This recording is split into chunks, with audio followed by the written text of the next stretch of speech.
Welcome to the Festival of Dangerous Ideas podcast. FODI started in 2009 and is the original Disruptive Ideas Festival. Each year it brings to light important conversations that push the boundaries of conventional thought.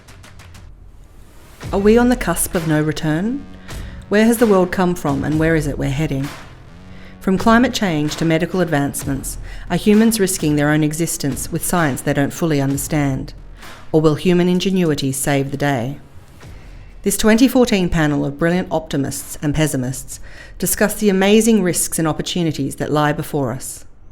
Featuring scientist Tim Flannery, environmental journalist Elizabeth Kolbert, experimental psychologist Steven Pinker, founding engineer of Skype Jan Talen, and chaired by editor Michael Williams.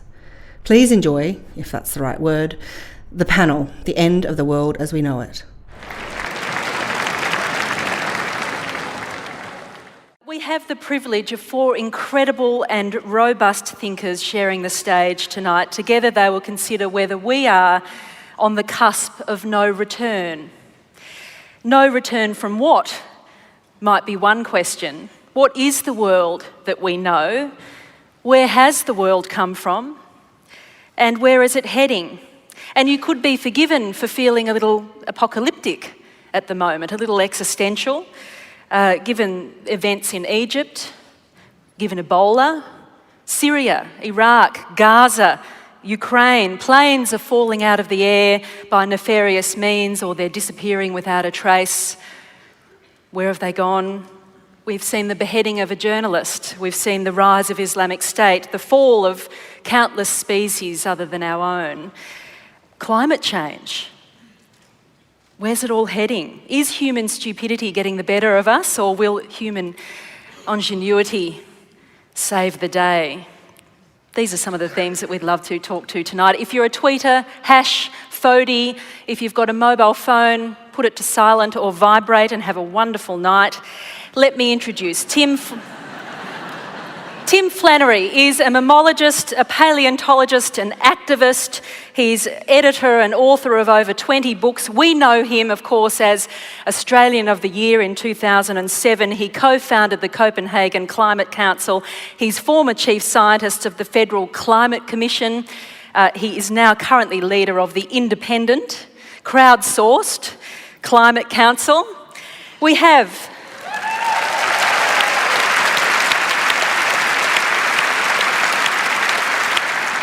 everyone who contributed. We have Elizabeth Kolbert. She is a multi-award-winning American environmental journalist and author. She's a staff writer on that incredible magazine, The New Yorker. She's author of several books, including, relevant to tonight, Field Notes from a Catastrophe and The Sixth Extinction, an Unnatural History most recently. We have with us Steven Pinker. He is Johnston Family Professor of Psychology at Harvard University. His books, The Blank Slate, How the Mind Works, were both Pulitzer Prize finalists. His most recent books, and this one's particularly pertinent to tonight, The Better Angels of Our Nature, Why Violence Has Declined.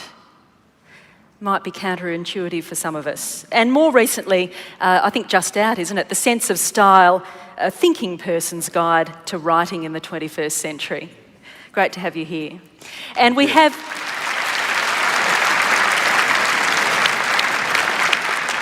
which means you've also got to clap Elizabeth.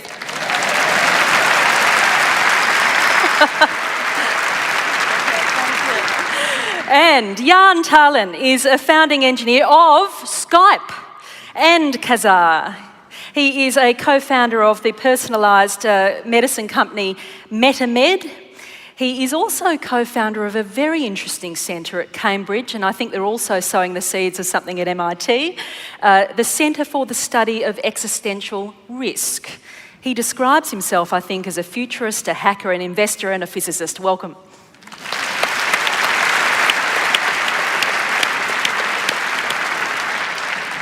This idea of existential risk, this idea that a given risk might threaten the very existence of us as humans. I want to ask you all, actually, is there one existential risk that really worries you? Elizabeth? Well, I think that I think that we pose much greater risk, to be honest, to everything else with whom we share the planet at this point than we pose to ourselves. There are 7.2 billion of us on the planet right now, so we are robustly represented. How's that? So I'm going to leave it to others to study, to give us the existential risks that are going to do us in, and I guess I'll focus on the risks that we pose to doing other things in. Well, and the risk that we pose to them is a risk that's posed to ourselves. Potentially, though we've proved ourselves pretty adept at moving into the spaces of other species. So as I say, there are more of us than there ever were before, even as many other species are winking out. So it's sort of unclear exactly what our relationship is between doing in other things and thriving ourselves. That remains very much to be seen. Okay, I'll come back to you on that. Steven Pinker. I guess I'm skeptical of existential risk as an important topic for two reasons. One of them is that there's a long history, maybe going back to the book of Revelation, of apocalyptic thinking that always comes up in new guises. And whatever the newest technology is, people always imagine how it could be an existential risk. And the history of apocalyptic predictions is actually kind of amusing in retrospect. In the 1930s, there was fear that if you combine the poison gas from World War I with airplanes, then you could have the threat of airplanes spreading poison gas over the surface of the Earth and extinguishing humanity, something we don't really worry about anymore, even though it's still technologically possible. And when I grew up, there were both scientists and political scientists who said that it was a certainty that the US and the USSR would fight a nuclear war ending humanity, and that certainty didn't happen. And then there was polywater, a polymerized form of water that would turn all of the world's water into thick goo. There's the nanobots that were going to consume every bit of organic matter and smother us in gray goo. The problem with existential threats is they're very easy to imagine if you simply play them out on the stage of your imagination. And they're often, I think, speak more to our anxieties than to credible threats. I guess I'm more worried about sub-existential threats. That is, rather than worrying about the very last of the 7.2 billion people on Earth today, I think it would be bad enough if there's 10,000 or 100,000 or 1 million who get killed. And we know that there are things that can do that kind of damage. We don't have to play out far-fetched scenarios to imagine that people are going to be dying of hunger and disease and war and genocide. My priority would be these sub-existential threats that are certain, they're happening every day, and that affect the fortunes of actual people. That might not wipe us out, but will make our existence intolerable. Do you think, Stephen, as someone who has thought profoundly and deeply over many years about the nature of the human mind, is there something about the human mind that makes us want to catastrophize? Yes, so people are probably are overly cautious about possible lethal threats for a good reason, namely that the cost of having a false alarm to a non-existent threat is generally less than the cost of missing what could be a lethal threat. So we see and often hallucinate threats that aren't there, because if it wastes a little bit of our time, that's better than missing the threat altogether. So there's a built-in asymmetry in the hits versus the false alarms. But there's also a kind of, since apocalyptic visions and threats are always tempting to people who want to be prophets, to the various Jeremiahs, there is a way of establishing yourself as a seer, a prophet, a moral entrepreneur if you see some danger that other people don't. And it's almost a guaranteed route to fame and respect, to be the one that calls out the danger that no one else has noticed. And I think because of the first phenomenon, namely you can't be too careful, we tend probably to give too much credence to novel threats that we hadn't thought about before that someone brings to our attention. So if they're novel, they attract our attention, and that may miss the reality check as to how probable the threat is. Okay. Jan, we've taken this theme of existential risk from the centre that you've helped you've developed at Cambridge. So clearly you think that existential risks are worth paying attention to. Yeah, so quickly answer Stephen here.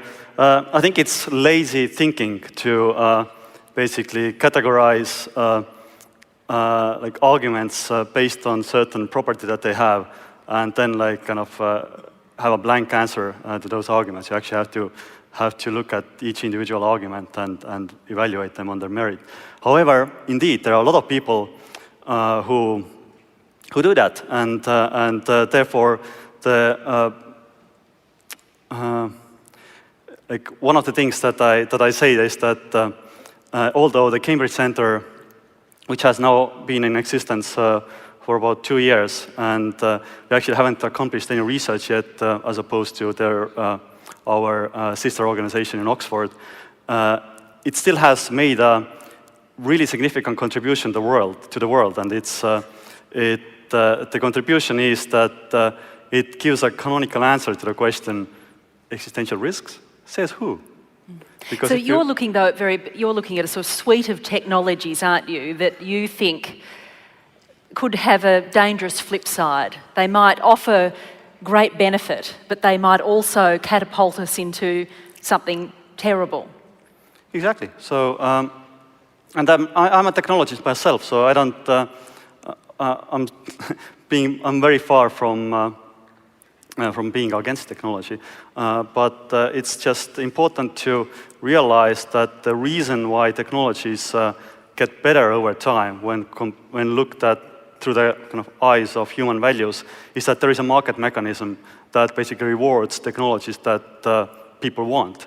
However, once you have technologies that are more powerful than the market, that don't actually need the market, once you have superintelligence that's able to arrange the atoms in the visible universe, it's not going to sit and wait for humans to buy things from it. Mm-hmm. Tim, is climate change your ultimate existential threat? I don't think so. I mean, I'm an evolutionary biologist by training, and I'm well and truly aware that less than 1% of the species that have ever existed are still in existence. So taking a long view, the odds are against us, I'd say. I think it's a reasonable kind of assumption.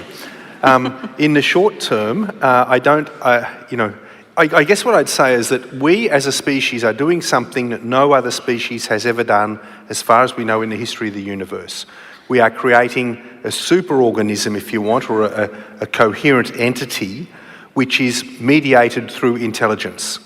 Now, superorganisms have existed before. The termites build cities, ants, there are slave ants, there are ants that have agriculture, there are the bees have an oligarchy of democratic process making, all that sort of stuff exists.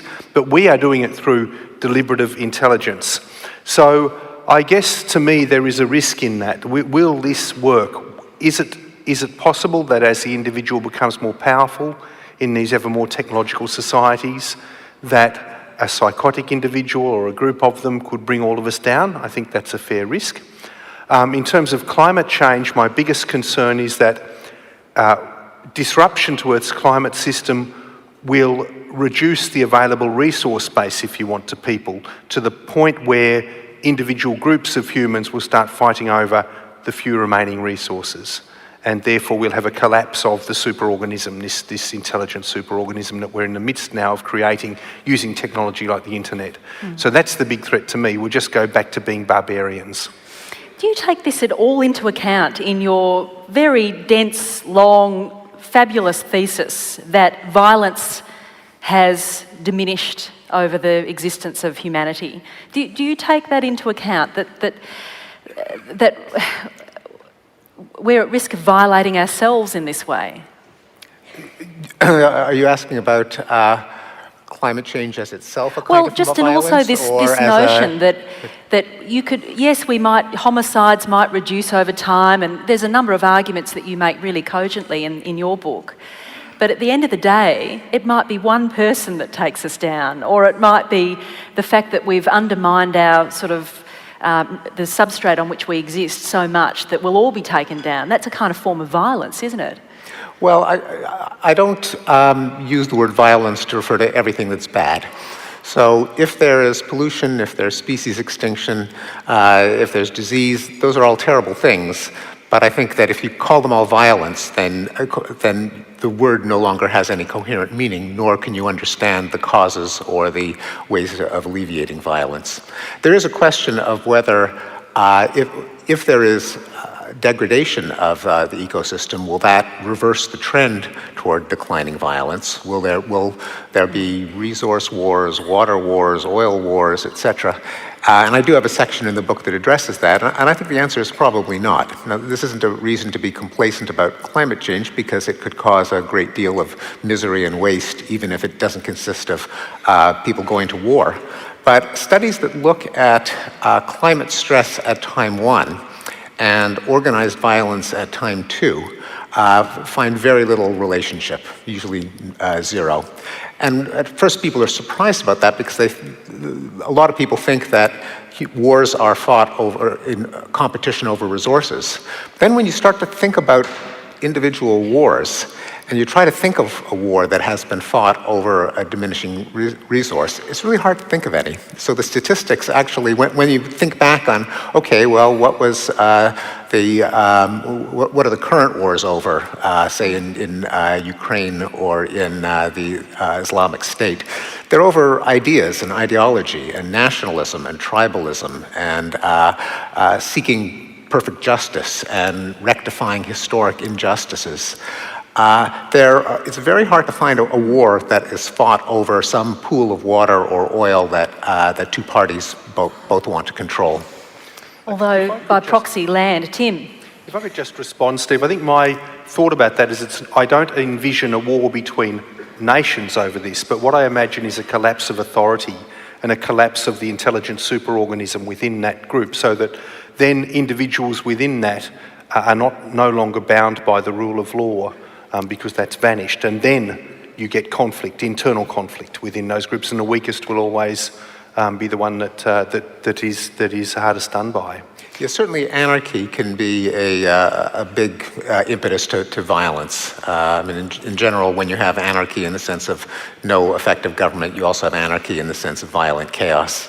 But it's not ordained that if there are resource shortages or population movements, that governments will lose their control over a territory. This is not to minimize the seriousness of climate change. It's just that the negative consequences are bad enough as they are. An increase in war may not be one we have to deal with on top of that. Let's come back to that. But we're narcissists at heart, aren't we, Elizabeth Kolbert? We're self-obsessed. What you've been obsessing about, though, is every other species on this planet and what's happening to them. What is happening to them? What defines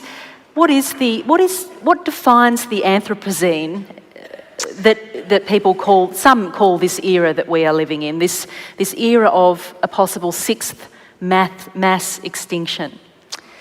Well, what defines the Anthropocene, and this isn't my idea. This is the idea of the people proposing, that we live in a new geological. They would say epoch. The geologists would say, is that human beings have taken over from, what I will very broadly call the great forces of nature, the geological forces that traditionally took us, from one geological period to another, and we've taken their place. And there's a lot of ways you could look at this, and I'm not going to sort of give a geology lesson. I'm not a geologist, but if you just look at what Tim was referring to, the carbon cycle, how much CO2 we're putting up there, we are absolutely, overwhelming any natural processes that would happen. We're taking carbon that's, and this is happening, right here in Australia, every single day we're taking carbon that has been buried for tens of millions of years, and we're putting it back up into the atmosphere very, very rapidly. So we're changing the planet very rapidly. I think there's a increasingly broad consensus that the planet has not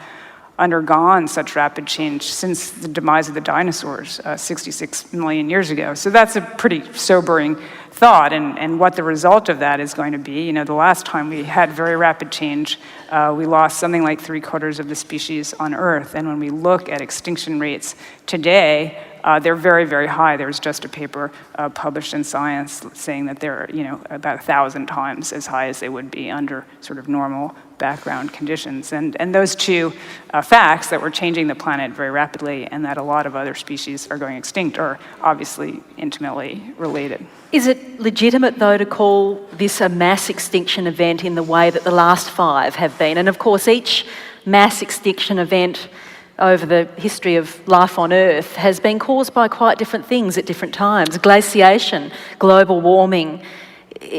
Is it a mass extinction event that we're seeing? Well, when you're sort of living through it, I guess if you would ask, the dinosaurs, they might not have been able to answer that either. I don't think anyone can tell you right now, are we, sort of on the verge of one? Are we in it? Are we, pretty deep into it? I mean, you can argue about these things, but they are events that happen in what's geologically a very short period of time, but in a human lifetime, they're infinite. So it's the kind of thing that, ask me when it's over.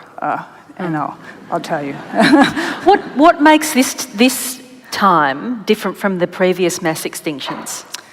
Well, I think it gets back to what everyone here has mentioned, that we are a creature, that intelligence. It's effectively being a product of human intelligence, and we can debate. There's all sorts of debates. Is this sort of a natural force? Well, is an asteroid a natural force? Those are sort of semantic questions that I'm not sure are that useful, but. This is the first time, I think, that one species is causing the extinction of many other species. In the past, I just don't think we can identify any other instance of that. We're the ultimate weedy species, aren't we, is how it's described. Is there any one species that you've tracked, and you've done some incredible field reporting along the way, that has been emblematic for you of what's happening, or that's really just wrapped its paws or whatever around your heart and said, this is heartbreaking? Yeah.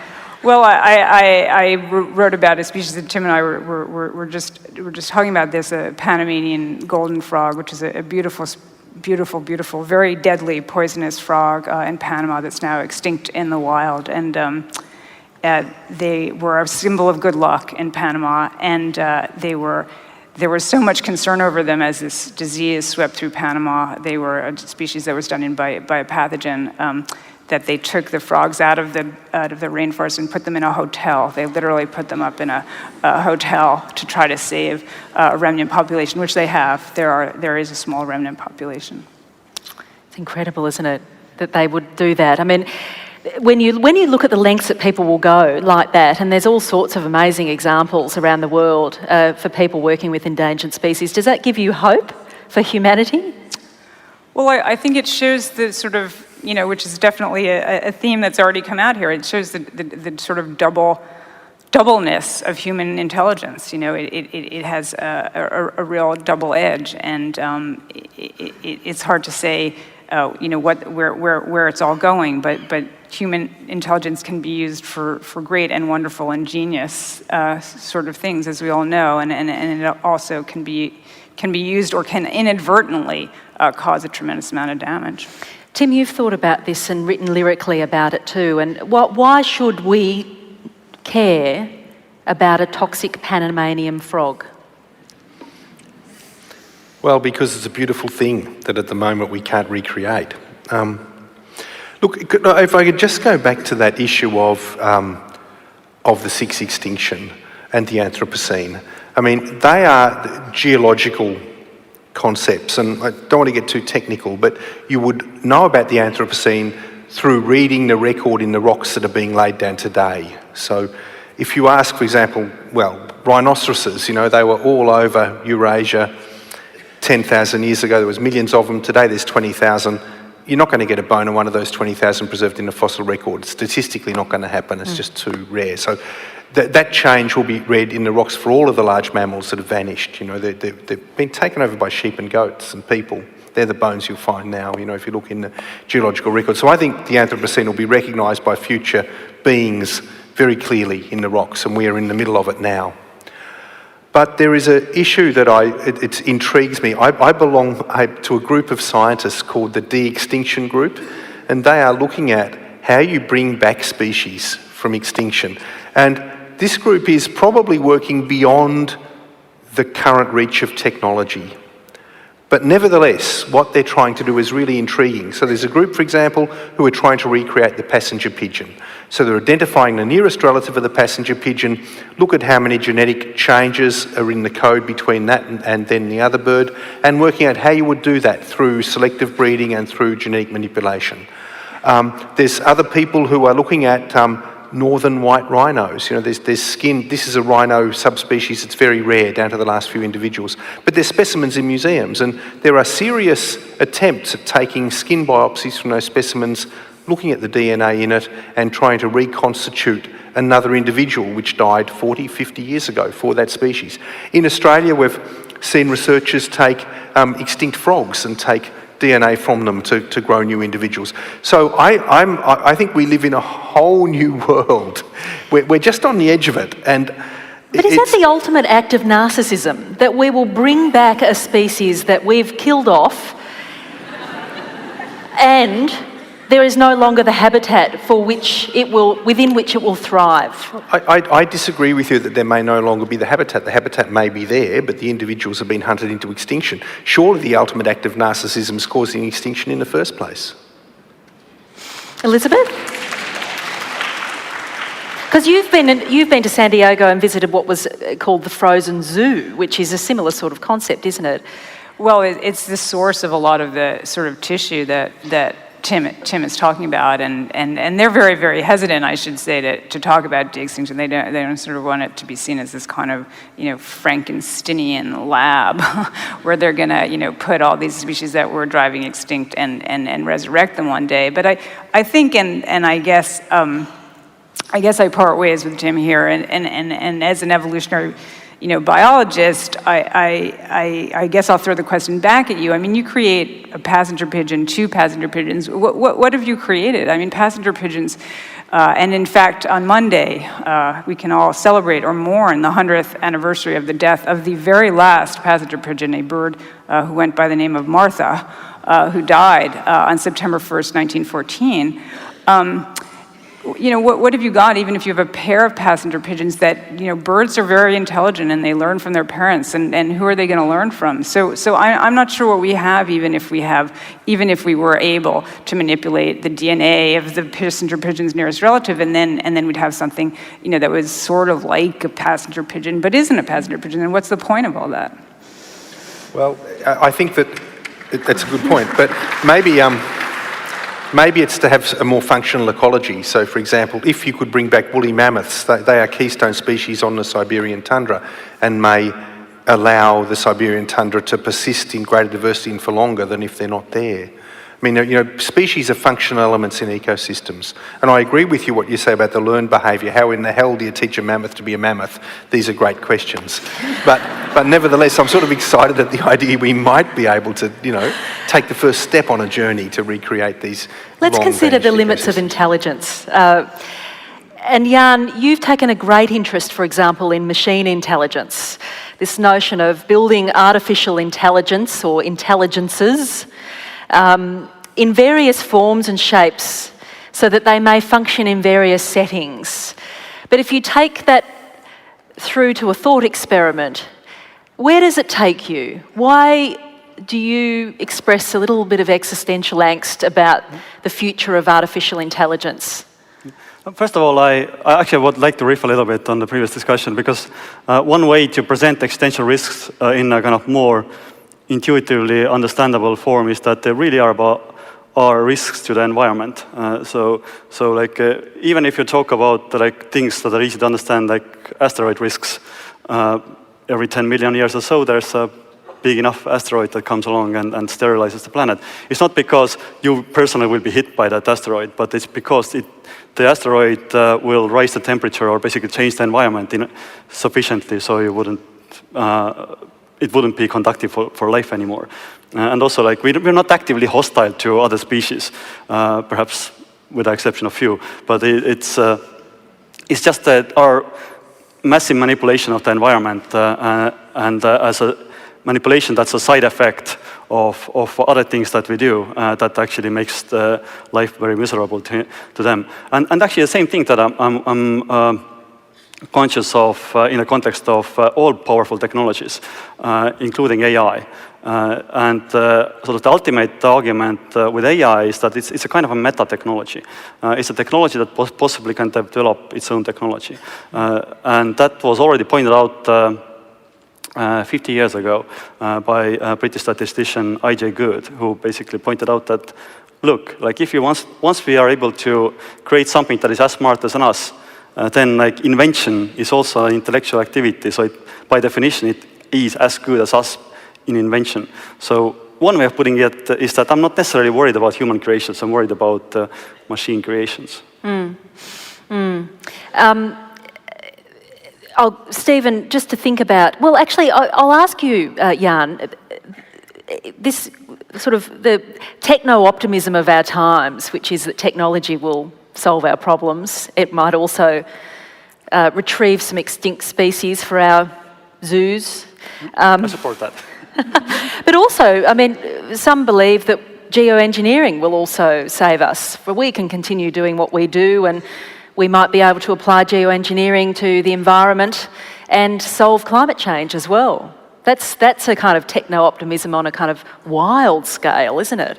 Yeah, I think it's important to, whenever you are, and that's a general statement, that whenever you are developing powerful technology, be kind of like asymmetric about the consequences. Like you might have like the best intentions and best, even perhaps most likely scenario in mind, but there are other scenarios, and if you don't take them into account, you basically risk everyone, and that's just not going. And yeah, with things like terraforming and geoengineering, these are instances of powerful technologies that indeed, if things go well, they might actually work and reverse the global warming and things like that. But we have to be very, very sure that we know what we're doing before we attempt that. You might have a thought on geoengineering, and I'll squeeze it, and then I want to come to Stephen.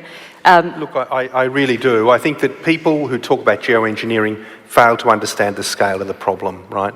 We are already geoengineering the planet by virtue of the fact that we are emitting 43 gigatons, that's a number with 9 zeros after it, of CO2 into the atmosphere every year, right? So if you want to reduce that by 1/10, just imagine we want to do that as a geoengineering process. What you'd have to do is take all of the agricultural waste in the world, all of the forestry waste in the world, and 100 million hectares of energy crop like sugarcane, take all of that production, capture the carbon from it and store it under the planet. That's for 1/10 of what we're currently putting into the atmosphere. So the scale of the geoengineering proposals that we have are beyond comprehension, and I believe that most of them are simply not feasible if you're looking at reduction of CO2. Right, they're too big. We are already geoengineering through burning enough coal to put 43 gigatons of carbon into the atmosphere. One of the more kind of incredulous examples was, let's just change the orbit of the Earth. When you get to that crazy stuff, I don't know. So that it's not rotating quite as close to the sun as... I mean, this is the sort of fantastical imaginings that people have.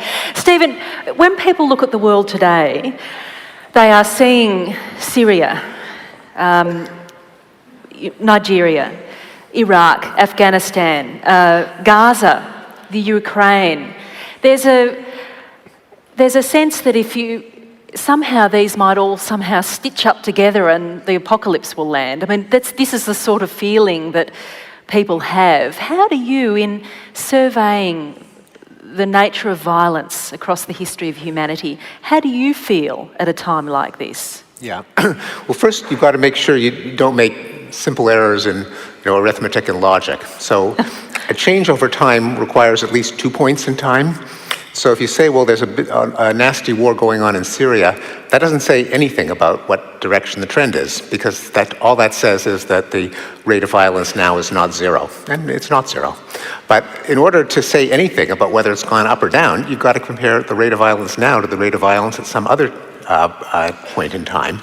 And people tend to forget all of the even nastier wars and more prevalent wars that took place 20, 30, 40 years ago. Getting your impression of the world from the news is systematically biasing, because news is about stuff that happens. It's not about stuff that doesn't happen. And it's about stuff that's happening now. If there's some part of the world that is currently at peace, you never see a reporter there with a microphone saying, here I am in Sri Lanka and there's no civil war. And now we'll switch to a reporter in Angola. Oh, no civil war here either. And this is above and beyond the fact that the media often work by the watchword, if it bleeds, it leads. I mean, that's even above the fact that violence does attract attention. Simply the fact that you're recording events means that the media are going to be biased toward war as opposed to peace, because peace is not an event, it's the absence of an event.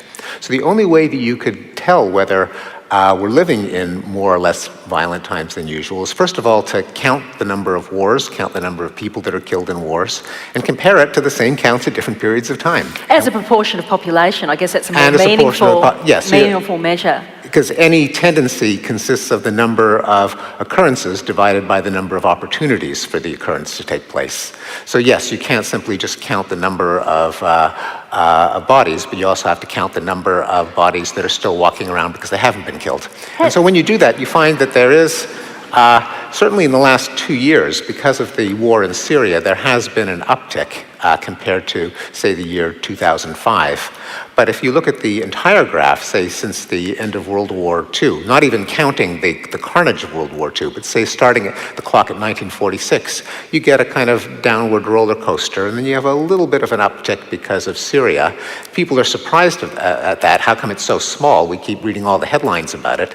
But that's because you're not reading headlines about things like the Iran-Iraq war or the civil war in Colombia and all of the other wars that have fizzled out at the same time that Syria has increased.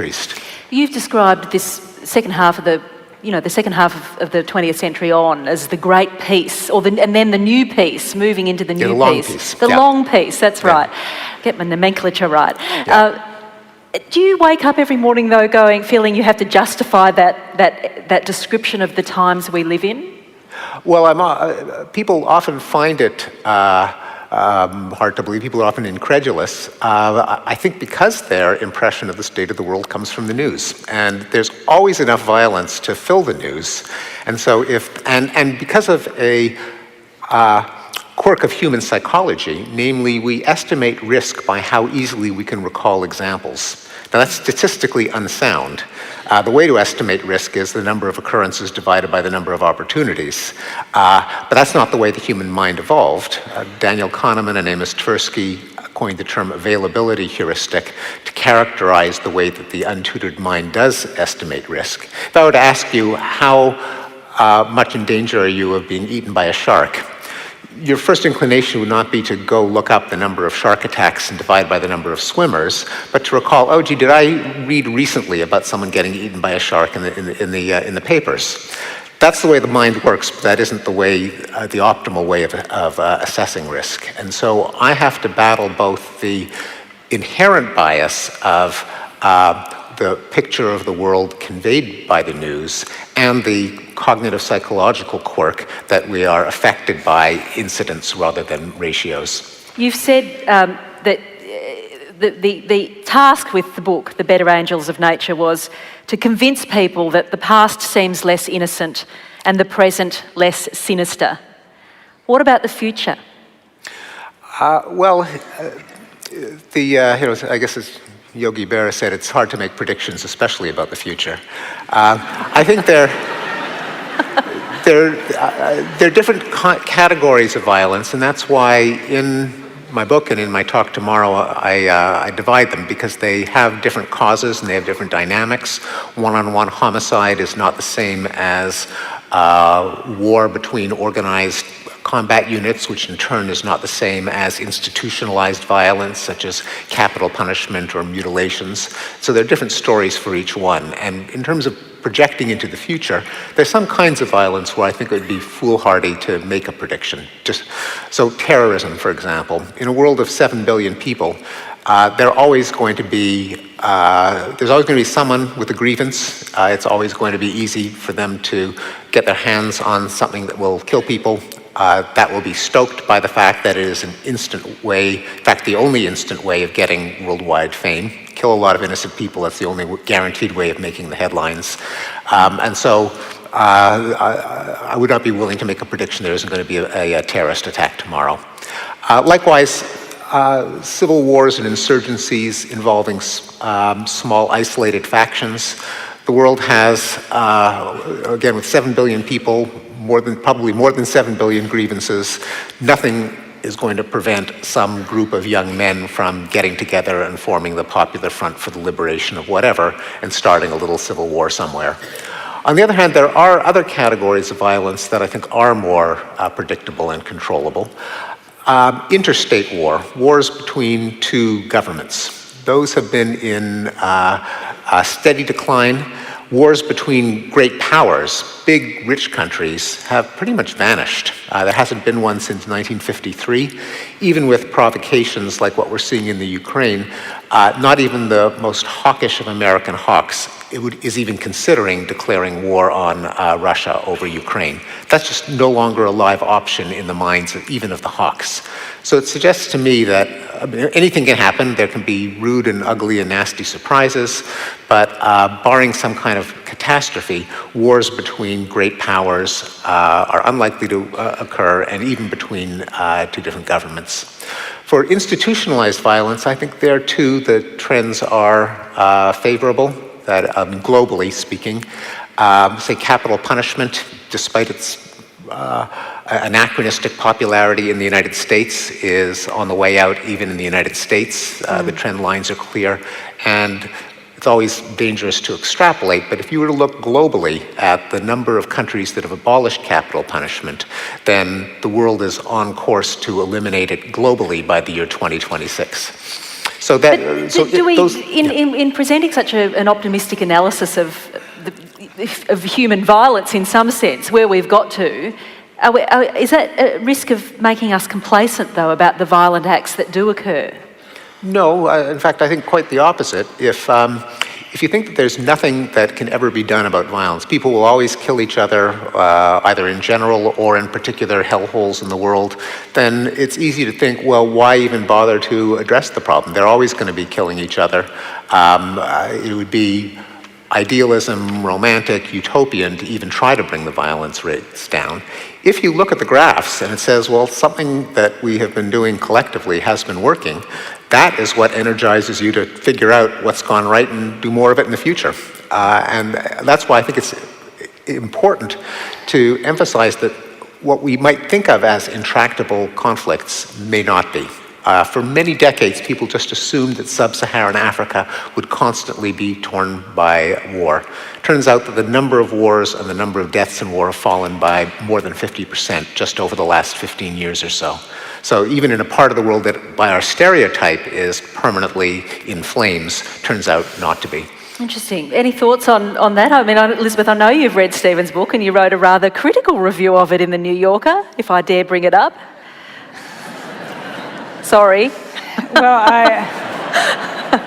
I think that what human history shows us is that, as Stephen said, it's difficult to make predictions, especially about the future. But one of the great projects of modern Western thought, the Enlightenment, has been that if we do things the right way, if we educate people, reason will prevail. And we've seen that, unfortunately, tragically, we've seen that, break down at several crucial and horrifying and close to apocalyptic junctures. And I just don't know that we can say, on the basis of what has, definitely statistically been a relatively peaceful moment, that we've overcome those moments of breakdown. I think, unfortunately, history shows us that there are moments of breakdown there that we couldn't have predicted. No one predicts the Spanish Inquisition. No one predicted World War I, and no one predicted World War II, and unfortunately they happened.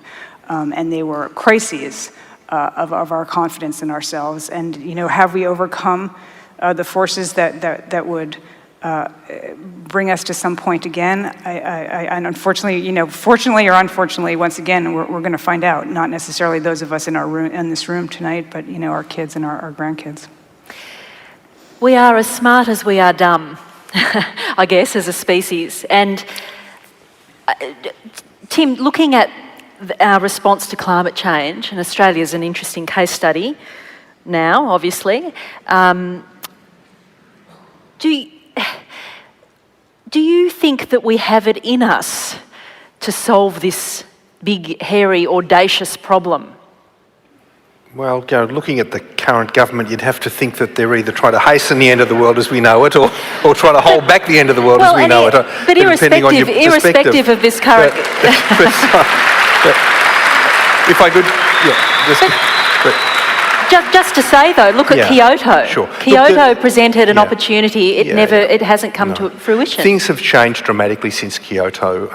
We're in a position now where, 10 years ago when I wrote The Weather Makers, which was about our, where we were in terms of climate change, we were emitting about 32 gigatons of CO2 into the atmosphere a year. That was an awesome figure. We're now up to 43. So the crisis is advancing upon us very quickly. If you take a carbon budget approach, we can say we could probably burn 1,000 billion tonnes of carbon between 2000 and 2050. We've already burnt 40% of that budget. So we are tracking a worst case scenario. At the same time that's happened though, sources of clean energy have become spectacularly cheaper. So the price of production for solar panels has declined by 80% in the last 4 years. That's a massive decrease in cost. It's making them competitive with burning coal, for example, or close to in some cases. In terms of wind energy, we're seeing a revolution now that is taking what was almost a bespoke industry, like a homemade industry, and truly making it a manufacturing platform like automobiles. It's automating it, everything's going to be containerised, it'll all be easily shipped, and the costs are dropping dramatically. So and electric vehicles, Tesla now is capitalised at half the value of GM. They're only making 40,000 cars, but people obviously think there's something in this, So I think we've got the tools, most of the tools we need. What we lack still is the will, and it's not the will to pursue clean energy approaches. What we lack is the will to confront the vested interest to close down the polluting industries. And that is the big issue. And we've got a very limited time frame within which to do that.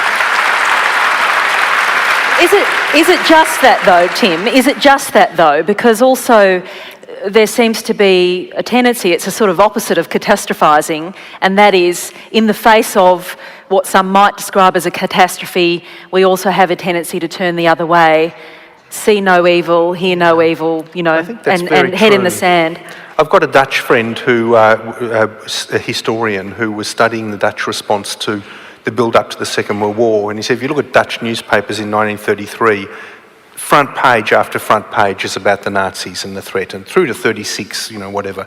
By the time you get to 38, there's sporting results on the front page or something else. There's nothing about the threat from Germany, because by then it had got so overwhelming that people turned off. And I think that's probably true in our society here, that the threat of climate change is now so big that some people have turned off. Some people don't just turn off, they actively push back. Yeah, that's right. And look, I think that the world as we know it is ending one way or the other, right? And there's a lot of old people, old guys over 65, mostly white, who kind of, have a big stake in that world, and they're in the fossil fuel industry and they've got their particular view of it, and they'll keep pushing back, and they're very influential and very powerful. Look at Rupert Murdoch. That man is responsible for a lot of the worldview about climate change, through the News Limited empire. So I think that there's that whole issue. But there are a lot of young people out there who know this new technology, who are determined to push it. They'll go as far as they can, but we live in kind of partial democracies, and it's the regulations that we create in partial democracies like ours that will tell the difference. And if I can just give you one example, recently Australia, for those visitors who don't live here, we've just gone through a period of reassessing whether we should have a renewable energy target in this country. That's a target for wind and solar power as a total mix of the electricity generation for Australia. The energy target has been supported through 5 electoral cycles by both sides of politics. Just this week, this new government has appointed an expert committee of climate skeptics and fossil fuel interests mostly, who've come up with the idea we should not get rid of the energy target, but certainly not pursue it with any vigour into the future. And so it's that decision or that suggestion in the political process that will slow the uptake of clean energy in this case. If solar's come down so much in price, why does it need to be subsidised? because it hasn't quite come down to the point yet of being directly competitive, particularly when people with the monopolies, the transmission monopolies, charge you extra. So I have a rental house in Melbourne, right? I've just put solar panels on the roof and divided the cost with my landlord. Then I get a bill from the transmission company for $360, and they said it's for a new meter. And I said, hold on a minute, I've got a brand new smart meter on this damn house. What's the story? I said, oh no, sorry, it's not really for a new meter, it's to reprogram the meter. I said, what does that actually mean? Does it mean someone comes around to the house? Oh no. I said, does it mean someone sits in an office and pushes a button? Yeah, pretty much. So right, $360 for that. So they are pushing back, and they will make the cost of solar less competitive if they can, if the government doesn't decide, and we, being, the ones who elect the government, if we decide we don't want to move in that direction. Jan, do you think we have the smarts to recognise, something really catastrophic happening and actually do something about it, to collectively work together in the way that perhaps we haven't been able to with climate change yet? Yes, absolutely. I think even though climate change is like a massive problem, and it's kind of hard to. It's not very tractable. Like there are people working on it, and also the nice thing about climate change is that it's relatively slow. And there have been examples where we actually have been able to address. Like for example, the ozone layer problem was humans created it, humans solved it to a large degree. And also the different risks come in different kind of shapes and sizes. So I think climate change is in a way kind of, like I said, intractable because it's a side effect of the entire human economy. Whereas things like risks from new scientific experiments or risks from new specific technologies, they're much more tractable because, personally perhaps know the people who are going to do them, or I know people who know those people. So we don't actually have to mobilize the entire world to address them, but we just have to have a much more tractable task at hand. Yes, indeed. Stephen Pinker, are you, dare I say it, an optimist? Well, I think it's unwise to try to engage in prophecy when there's so many things that we don't know. So, I would not be willing to say that in 50 years we will or will not have solved the problem. In fact, it's not the kind of thing where there's a binary answer whether we solve it or not. It's just a question of how bad will it be. I do believe that in the space of human ingenuity, there are ways of minimizing the damage between policies such as carbon tax, technologies such as that need to be explored, ideally with the impetus of a carbon tax that will simply make it natural for lots of entrepreneurs to be incentivized to explore technologies, together with government investment for those technologies that can't be done out of a garage, perhaps a new generation of safer nuclear reactors, pebble bed or thorium. Probably the solution, if it exists, would have to involve a lot of different technologies simply because of the magnitude of the problem, including conservation, including solar and so on. But and there are ideas that have not yet been discovered. We don't know what they are because they haven't been discovered.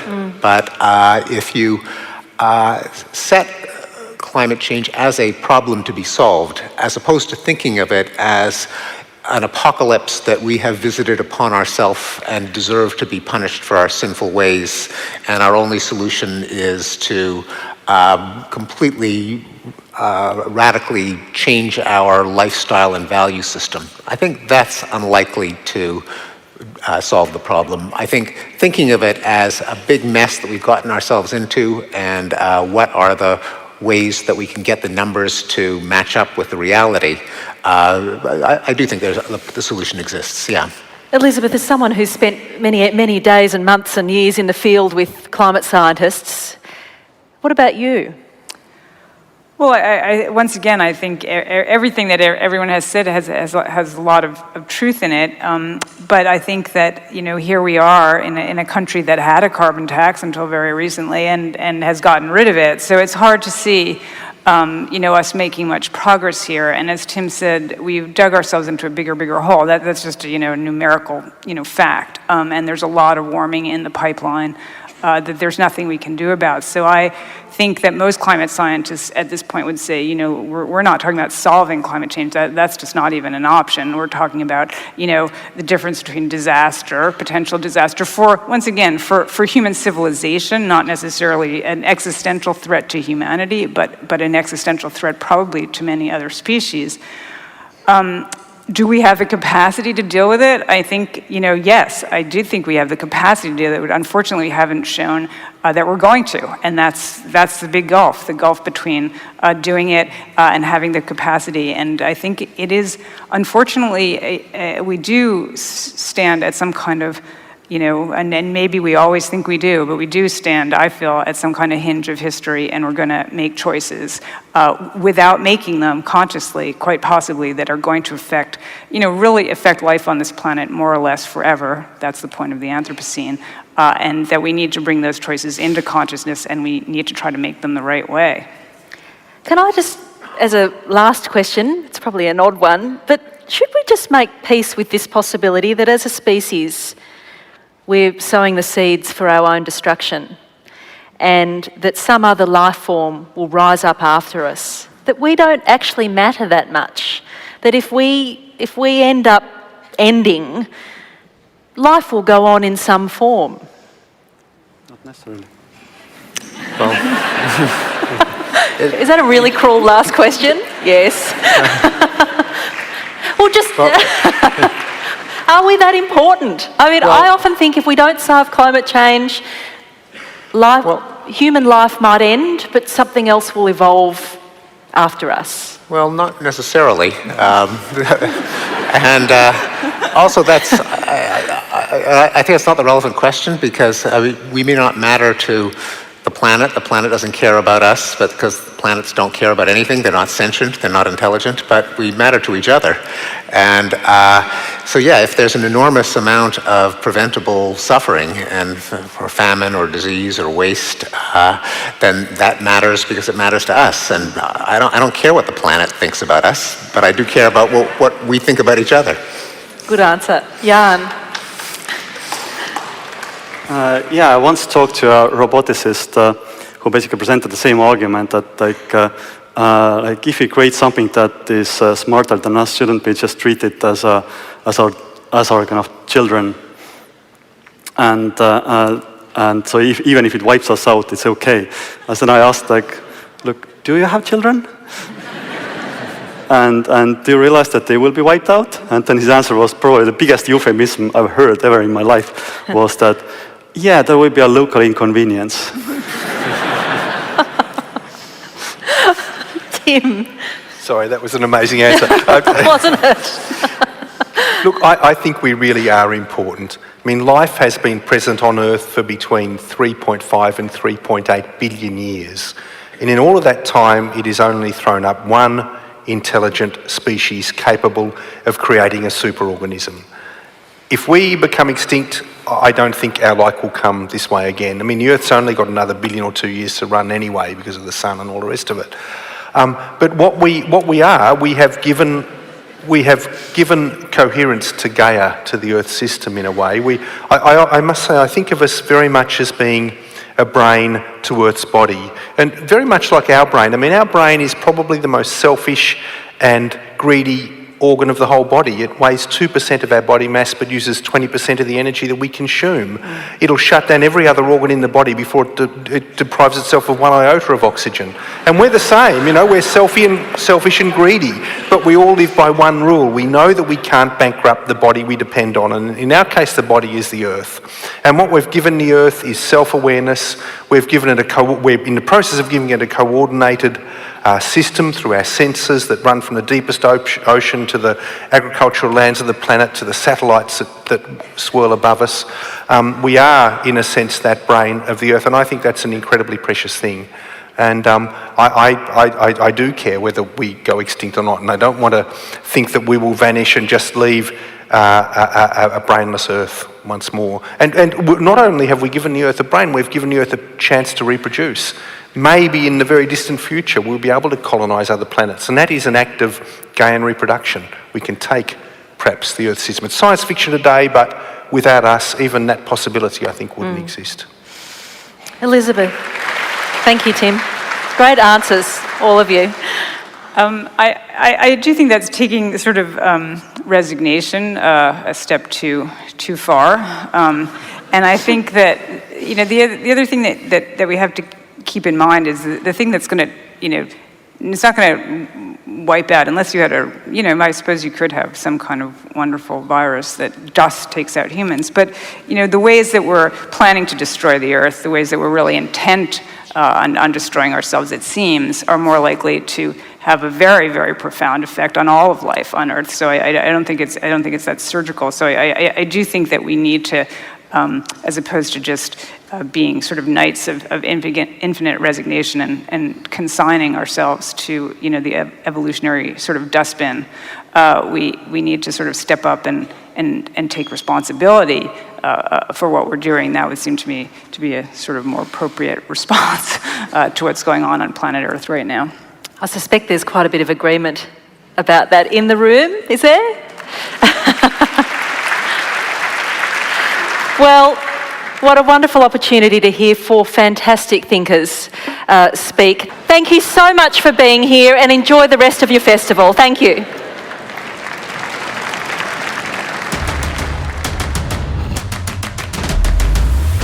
This session was recorded live at the Sydney Opera House. The Festival of Dangerous Ideas is presented by the Ethics Centre.